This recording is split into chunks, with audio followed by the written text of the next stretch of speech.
So one of the things is that, most of our clients who are entering into the prototyping phase and just getting their hands dirty with XR, start off with mobile phones, developing augmented reality applications for mobile phones, and then slowly scale their way up to devices. So just wanted to know all the various platforms that you can support deployment on. Yeah, exactly. So right now we support AR and VR. So for VR, we support Oculus Quest 1 and Oculus Quest 2. And then for AR, we support the HoloLens 2.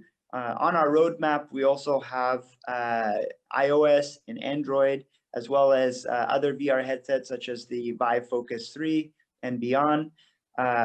One thing I should note is when you build your app on the Oculus Quest 2, it will automatically work on the HoloLens 2 and vice versa. If you build an app for a HoloLens 2, it'll automatically work on the Oculus Quest 2.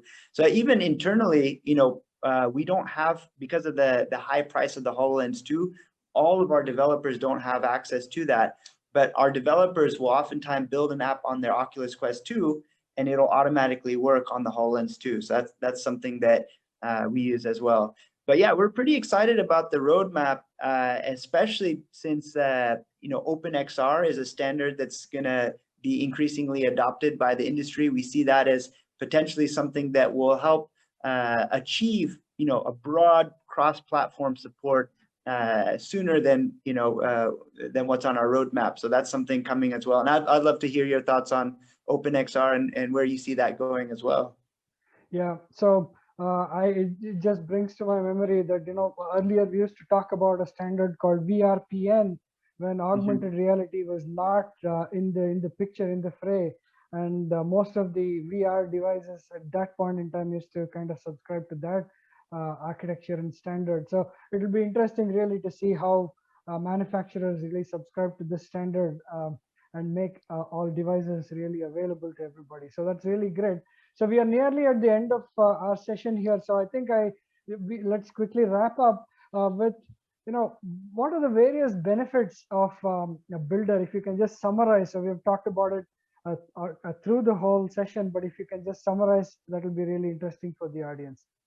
Yeah, I think at the end of the day, it really comes down to drastically lowering the barriers to creation.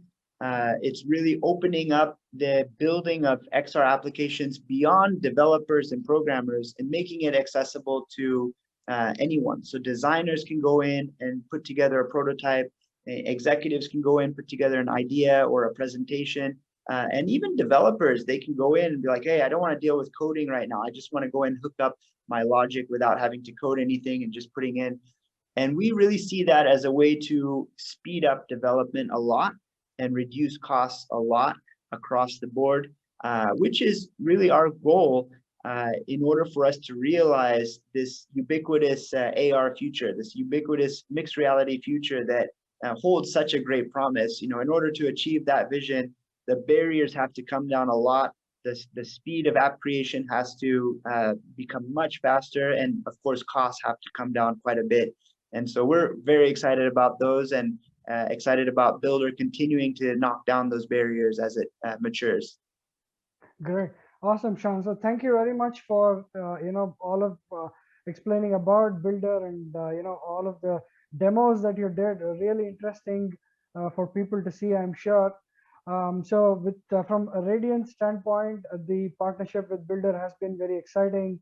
The team has really warmed up to developing applications on Byldr and quickly rolling prototypes out. I mean, that's been phenomenal for us just to see quickly iterate and get different kinds of prototypes rolling and having a lot of people collaborate in the development cycle.